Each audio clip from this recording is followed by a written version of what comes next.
The second craving we explore is the craving for intimacy. In many ways, this is a great explanation and discussion of what the true gospel message really is: unconditional love. Something we all search for but are not sure actually exists. We all have a deep desire to love and be loved unconditionally. This craving for intimacy, all of us have that need. Every one of us. This craving to belong, to connect. All of us, from the moment we take our first breath, are desperately searching for love. All of us. And your life story may be entirely written because of your sense that you've never been loved, always looking for love, and feeling that love betrays you time and time and time again. See, all of us know that the dark underbelly of love are things like antagonism and jealousy and envy and conflict and bitterness and hatred. In fact, the curious thing about love is that love is genuinely humanity's most dangerous condition. And when you read through the scriptures, and if you just simply take human history, you'll discover that at the most significant and brutal conflicts happen among people who are in proximity, in closeness to each other, and there's no more dangerous place in the world to be than in love. I have never found a way to live this life avoiding pain. I've yet to find a path that leads to both intimacy and the absence of disappointment. And every one of us who are here this morning have to embrace a harsh reality. We're all imperfect, broken, fragile people. And no matter how much you love someone, and no matter how hard you try, you will let down the people that you love. And they will let you down. And the miracle of intimacy, it's not that it's the safest place in the world, but that it is such a dangerous place. And yet we choose to go there because a life without love is no life at all.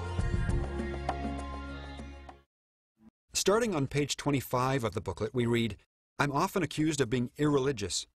Whether it's Christianity, Islam, Buddhism, Catholicism, Hinduism, Judaism, or any other ism, when a religion is created on the subtle premise that God withholds his love for you and you must submit to the system to earn that love, I consider it the worst of corruptions.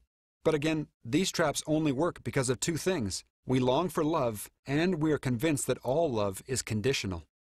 What in the world would happen if people began discovering the actual message of Jesus Christ, that love is unconditional? What would happen if we began to realize that God was not, in fact, waiting for us to earn his love, but that he was passionately pursuing us with his love? This is not only a primary craving that we all share, it's the core message of the gospel. This message changes everything, particularly how we need to be talking with people about our relationship to God. We're not talking about another religion with a whole set of rules and instructions about how to please God so that he accepts us. That's the point. He's the one who is passionately pursuing us. If God truly is the only one who can satisfy our soul craving for intimacy and unconditional love, where do we begin? Love is more powerful than hate.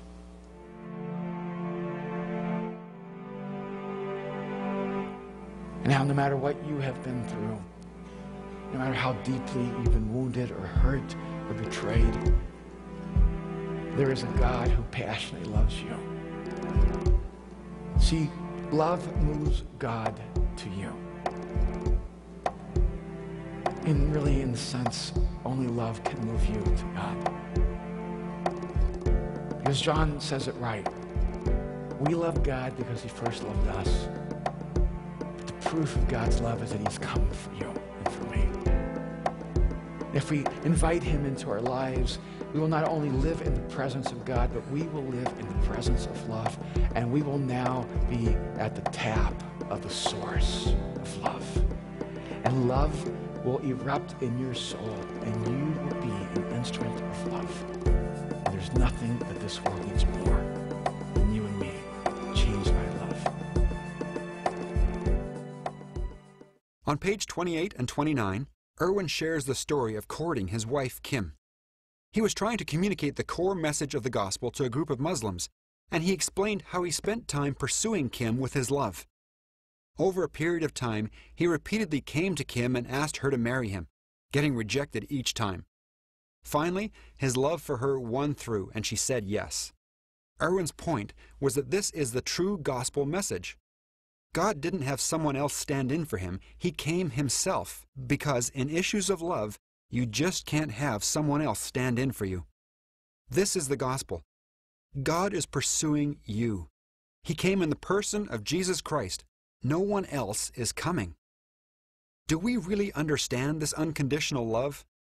I think most of us either never fully get it, or perhaps we just keep forgetting. And I'm sure that most people don't understand this when they think of Christianity.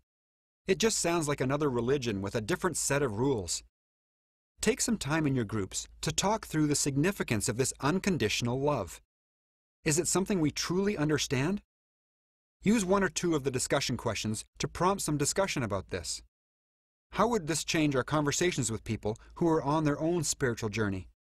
Can this change our discussion from being one about rules to one about the nature of God and His passionate pursuit of each of us? Again, if you're going through this on your own, take some time to think this through and make some notes to yourself. How does this really change my understanding of the gospel? And how does it change how I talk to others?